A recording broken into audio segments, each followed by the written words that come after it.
মিশনি বাজার হরিয়ানা গাবি মিশনি বাজার 6টা যাচ্ছে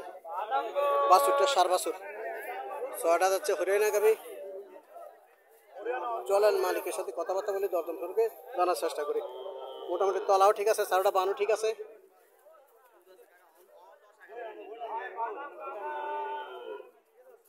চলেন মালিকের সাথে কথাবার্তা বলে দরদাম করবে জানার চেষ্টা করি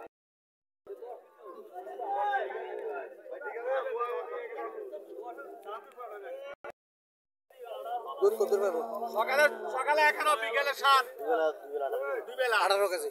কত চাইতেছেন আঙ্কেল দাম চাইছি 240 240 টাকা কাস্টমার কত বলছিল কাস্টমার কত বলছিল 70 75 এই তালে মূল্য কাছে কাস্টমার আল্লাহ সাথে কত না ছাড়ের ইচ্ছা আমি কইতেছি 210 2,10,000 টাকা বলে এক মিনিট এক মিনিট